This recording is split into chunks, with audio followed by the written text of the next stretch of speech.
Au sommaire de cette édition, les grandes institutions ivoiriennes s'ouvrent au grand public. La deuxième édition des Journées portes ouvertes des institutions de la République, dénommée JPOIR, qui s'est ouverte ce 21 novembre à Abidjan, entend mettre un accent sur la contribution de ceux-ci dans la cohésion sociale en Côte d'Ivoire.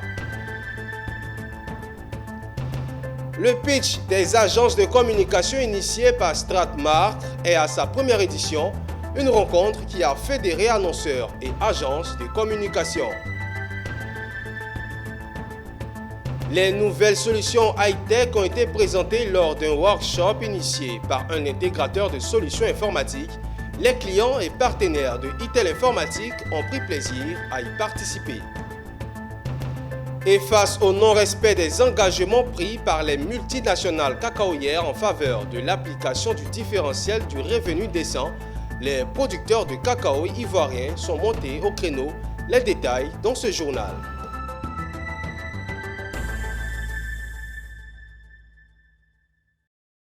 Bienvenue, Madame, Monsieur, vous faites bien de nous suivre sur Business 24 Africa pour l'édition de l'information. La deuxième édition des Journées portes ouvertes des institutions de la République dénommée JPOIR 2022 s'est ouverte ce lundi 21 à l'auditorium du Sofitel Hôtel Ivoire. Placée sous le thème Cohésion sociale et unité nationale, contribution des institutions de la République, cette activité vise à mieux faire connaître les institutions de la République aux citoyens. Pour cette édition, l'accent sera mis sur la contribution des institutions de la République dans la cohésion sociale. Le compte-rendu de Diane Kablakan et Maru Seri. Elles sont au nombre de 13 et pendant 2 jours, elles ouvrent leurs portes aux Ivoiriens. Initiées en 2019 par le ministre auprès du président de la République, chargé des relations avec les institutions de la République, les journées portes ouvertes des institutions de la République a pour objectif, entre autres, de rapprocher ces institutions des populations. M. Gilbert Kafana Koné, ministre auprès du président de la République, chargé des relations avec les institutions, par ailleurs, président du comité d'organisation, a indiqué que les journées portes ouvertes des institutions de la République constituent une plateforme de vulgarisation de celles-ci. Comment nos institutions de la République ont-elles pu contribuer à cela? Comment sur des ressorts de paix, de dialogue, de cohésion sociale et unité nationale peuvent-elles continuer à jouer leur rôle de première ligne ou de premier rempart pour une nation toujours plus forte qui sait bâtir et maintenir sa croissance économique, redistribuer la prospérité et promouvoir le bien-être des citoyens. Pourquoi je tiens à adresser mes sincères félicitations à Monsieur le ministre d'État en charge des relations avec les institutions de la République pour la constance de son engagement à organiser ces journées portes ouvertes.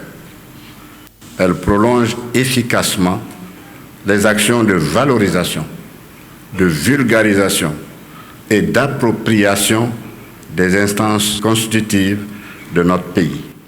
Une animation de stand des 13 institutions est assimilée et l'organisation de panels seront les temps forts de cette deuxième journée ouverte où le ministre organisateur envisage 5000 visiteurs.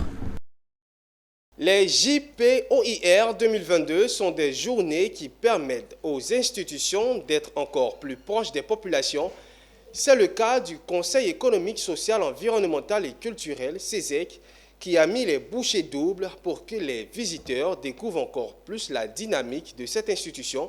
Initié par le ministère d'État auprès du président de la République chargé des relations avec les institutions de la République, cette seconde édition s'est accentuée sur la contribution des institutions de la République dans la cohésion et l'unité nationale. Initiée en 2019 par le ministère d'État auprès du président de la République chargé des relations avec les institutions de la République, les journées portes ouvertes des institutions de la République, JPOIR, visent à faire connaître les institutions aux populations. Pour cette deuxième édition, le président du Conseil économique, social, environnemental et culturel, le Dr Eugène Akawele, donne son avis des enjeux de ces journées. Il y aura une institution comme le Conseil économique, social et environnemental qui a le même âge que l'indépendance de la Côte d'Ivoire. Il est heureux que ces journées permettent donc d'être totalement ouvertes au public. L'un des axes de notre mission, c'est de communiquer suffisamment pour que notre mission soit suffisamment connue de la population. C'est ce à quoi nous appelons. Ces journées sont l'occasion de rassembler les populations ivoiriennes afin de les informer sur le rôle et les missions du Conseil économique, social, environnemental et culturel CESEC. Ces journées portes ouvertes offrent ainsi une lucarne aux médiateurs de la République de rencontrer les populations afin de leur expliquer les missions, actions et aussi son rôle dans la vie de la nation. Après la cérémonie d'ouverture, le stand de cette institution a été pris d'assaut par les participants, un fait qui n'est pas passé inaperçu par nos reporters Konena Nourgo et Maru Seri. Durant ces 2 jours de marathon des institutions ivoiriennes, le médiateur de la République entend tirer son épingle du jeu. Et pour ce faire, l'institution a sorti les grands moyens. Un stand coquettement décoré, du personnel accueillant et attentif. L'objectif est clair, faire connaître davantage le médiateur de la République en expliquant ses missions et actions, mais aussi son fonctionnement à la population. On contribue aux côtés des autres acteurs pour la réconciliation à renforcer la cohésion sociale. Et pour ce faire, le médiateur de la République, dès sa nomination, s'est engagé à entamer une médiation proactive et dynamique. Pour ce faire, on a décidé de se rapprocher des administrés en créant des délégations au niveau régional avec des comités de veille. On utilise les moyens traditionnels, les alliances à plaisanterie et surtout, nous sommes axés sur l'écoute et l'intervention de façon à pouvoir toucher la cible. Ces journées portes ouvertes des institutions de la République, c'est justement l'occasion rêvée par les populations pour s'approcher de plus près du médiateur de la République afin de le cerner dans toute sa dimension. Le stand de l'institution a donc drainé du monde venu trouver des réponses à leurs préoccupations. Ça m'a attiré de venir et visiter un peu comment ça fonctionne plus. Il y a un peu des limites à ça aussi. Lorsque le conflit est déjà devant les juridictions, le médiateur ne peut plus intervenir. Voilà, une fois que les conflits ne sont plus là-bas, là il peut intervenir, donner son point de vue. Pour connaître un peu d'abord quelles sont les institutions et puis comment fonctionnent les institutions de la Côte d'Ivoire. Créé en 2000, le médiateur de la République est une autorité administrative indépendante investie d'une mission de service public. Il a pour rôle de régler par la médiation les différends de toute nature dans le pays. La Haute Autorité pour la bonne gouvernance a répondu présente à ce rendez-vous entre les institutions de la République et le grand public, une occasion pour cette instance de promouvoir ses actions de lutte contre la corruption et cela en faveur de la cohésion sociale en Côte d'Ivoire. Walter Kofi et Doumbia Yuba. L'un des acteurs les plus engagés dans la lutte contre la corruption en Côte d'Ivoire a répondu oui à cette rencontre avec le grand public, les journées portes ouvertes des institutions de la République, JPOIR 2022. La Haute Autorité pour la bonne gouvernance, l'une des 13 institutions de la République, a reçu à son stand le vice-président Koné Tchemoko Mélié.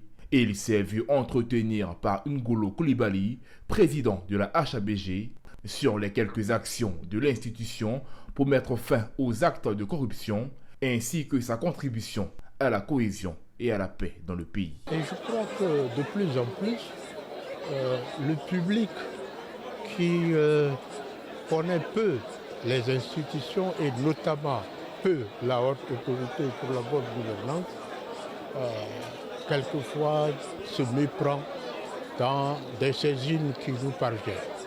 Mais en tout état de cause, je crois qu'avec ces journées portes ouvertes répétées, les gens devraient finir par connaître de plus en plus la haute autorité et l'ensemble des institutions de la République. C'est un public curieux qui s'est rué sur le stand de la haute autorité pour la bonne gouvernance pour s'instruire sur l'institution. Actuellement, nous sommes au stand de la haute autorité pour la haute gouvernance et je suis venu recueillir certaines informations pour savoir comment est-ce que ça fonctionne et comment est-ce qu'on peut y entrer plus tard. Ce que je retiens de l'autorité de la bonne gouvernance, c'est que c'est une institution très importante pour la Côte d'Ivoire. Et je dis merci aussi pour les actions qu'il mène contre la corruption. Il faut dire que c'est déjà un pas vers, la bonne gouvernance. Plus de 5000 visiteurs sont attendus les 21 et 22 novembre à cette deuxième édition des Journées portes ouvertes des institutions de la République autour du thème cohésion sociale et unité nationale, contribution des institutions de la République. Plusieurs panels y sont animés, dont celui de la haute autorité pour la bonne gouvernance sur les exigences de la bonne gouvernance comme instrument de gage social. Le pitch des agences de communication, une trouvaille du magazine Stratmark qui vise à mettre sur un même plateau annonceurs et agences de communication le temps d'une journée. La première édition s'est tenue à Abidjan le jeudi 17 novembre. Issa Badini et Tima Traoré pour le compte-rendu. Imaginez une tribune où, en l'espace de 10 minutes, une agence de communication vend son expertise. En face, des agences de communication en quête de perles rares pour confier la gestion de leurs événements. Voilà c'est à quoi a consisté cette première édition du pitch des agences de communication. Et les participants ne boudent pas leur plaisir.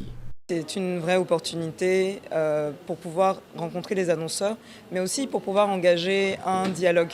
Comme on a vu durant le panel, les annonceurs ont émis leurs pensées, leurs peurs, leurs désirs également. Et ça nous permet d'avoir des informations pour pouvoir mieux les servir dans le travail qu'on fait, dans le métier qu'on fait. Aujourd'hui, nous les annonceurs, on a parfois l'impression de ne pas être compris, de ne pas avoir la recommandation stratégique souhaitée. Donc il était important que les agences qui nous accompagnent sachent quel feedback on a, qu'est-ce qu'on souhaite exactement afin d'améliorer le cadre de travail. Donc c'est une très belle opportunité, une très belle initiative. À l'initiative du pitch des agences de communication, le magazine Stratmark, qui pour son directeur général veut joindre l'utile à l'agréable dans le monde du marketing. C'est une occasion, c'est une plateforme que nous avons créée, laquelle plateforme réunit d'un côté les agences de conseil en communication et d'un autre côté les annonceurs qui sont donc ceux-là qui sont les donneurs d'ordre. Pourquoi organiser une telle plateforme ? Il se trouve que les agences de communication servent les intérêts des annonceurs. Il était important à un moment donné qu'on crée un cadre afin de se faire se rencontrer ces deux acteurs-là dans un environnement qu'on appelle le pitch des agences de communication, en vue de partager les bons procédés, en vue de partager des feedbacks. Des pitchs entre annonceurs et agences de communication au tableau de bord de cette toute première édition, mais aussi des panels et des communications. L'une d'entre elles, la question de l'avenir du marketing. Et pour Gilles Ataï, écrivain et directeur général de GA Africa Consulting, le marketing sera toujours d'actualité, sauf qu'il faut changer de paradigme. La réponse est clairement oui, mais certainement pas sous la forme qu'elle a aujourd'hui. Sous une forme qui est plus stratégique qu'aujourd'hui. Aujourd'hui, je pense que beaucoup de marketeurs travaillent malheureusement à créer la mauvaise perception que cette discipline n'est pas. Le marketing, c'est d'abord une discipline, c'est très scientifique. C'est une science, c'est une discipline très structurée. Le marketing, deuxièmement, c'est un paradigme qui se nourrit de l'extérieur vers l'intérieur. Quant à Vincent Goran, promoteur du pitch des agences de communication, son rêve serait que annonceurs et agences se saisissent de ce nouveau carrefour de rencontres et de promotion des agences de communication. Vivement la deuxième édition. Parlons informatique à présent. ITEL Afrique, intégrateur de solutions et de plateformes informatiques en Côte d'Ivoire et en Afrique, se prépare à affronter la nouvelle année 2023 avec ses clients. Récemment, à Abidjan, la société a organisé une rencontre avec ses partenaires à Abidjan. L'objectif de ce workshop a été de présenter les nouvelles solutions high-tech à ses clients et projeter les perspectives de l'année 2023. du leader de la solution informatique en Côte d'Ivoire et en Afrique. Autre précision avec Pierre Tebeu et Tima Traoré. C'est une rencontre rare mais hautement significative. Intel Afrique en workshop. Intel Afrique veut aller plus loin en 2023 avec ses clients. Cet intégrateur de solutions et de plateformes informatiques en workshop avec ses partenaires à Abidjan veut améliorer la qualité de ses services. Il veut également satisfaire ses partenaires à travers des services de qualité remarquables en cette année où il célèbre son trentenaire. 2023, c'est les 30 ans d'Intel Afrique. Donc ce sera l'occasion vraiment de fêter, de magnifier tout le travail qui a été accompli par toutes ces équipes-là depuis tout ce temps-là. Et puis de dire merci également à nos clients. 2023, pour nous, c'est l'année de la grande fête. Il s'est agi au cours de cette rencontre d'écouter les clients et annoncer les perspectives. Il entend garder son rôle de conseil en solutions IT. Notre rôle, c'est de venir un peu régler les besoins de nos clients en termes de solutions IT. Donc au quotidien, on est auprès de nos partenaires et chez eux pour voir quel est leur problème en fait, afin de pouvoir leur proposer des solutions clés IT pour répondre à leurs besoins, des solutions fiables et à moins de coûts. Intel Afrique présente des produits et services de niveau remarquable à une clientèle de choix et à des prix rémunérateurs. Une présence qui rassure la clientèle. Je dirais que pour toute entreprise, avoir une infrastructure réseau et informatique est très important pour la solidité de l'entreprise. Donc, je pourrais dire que pour des PME, c'est aussi important d'avoir ces infrastructures chez eux et qui va leur permettre de faire la sauvegarde de leurs données et tout ça. Maintenant, concernant la location, dans le sens de minimiser les coûts d'impression et de la gestion des flux d'impression, il est important d'avoir un système de gestion de solutions d'impression qui va permettre de contrôler le niveau d'impression des clients. Intel Afrique propose pour la nouvelle année 2023 d'accompagner ses clients dans la mise en place de leur système d'information en déployant des solutions informatiques optimisées. Face au non-respect des engagements pris par les multinationales cacaoyères en faveur de l'application du différentiel du revenu décent, les producteurs de cacao ivoiriens ne sont pas contents. Ils sont donc montés au créneau le temps d'une conférence de presse pour présenter le Comité national des producteurs de cacao pour la défense du différentiel du revenu décent, plateforme qu'ils ont créée pour soutenir leur action à venir. C'était ce dimanche 20 novembre 2022 à Cocody et le reportage est signé Philippe Zabo et Richard Akeki. Depuis le lancement du différentiel de revenus décent DRD en 2019 par l'État de Côte d'Ivoire et celui du Ghana, et malgré le soutien public affiché par l'industrie du cacao, ce mécanisme de prix ne fonctionne pas. La raison se trouverait du côté de l'industrie du cacao qui fait tout pour ne pas l'appliquer, provoquant un stockage massif des fèves au port d'Abidjan et de San Pedro. Une situation qui oblige les producteurs à crier leur ras-le-bol. La seule alternative qu'ils vaillent pour maintenir la cacaoculture dans une durabilité, c'est de faire en sorte que le DRD soit respecté. Et le DRD, c'est le différentiel des revenus décents. Le DRD, c'est ce qu'il faut pour que les producteurs produisent décemment du cacao.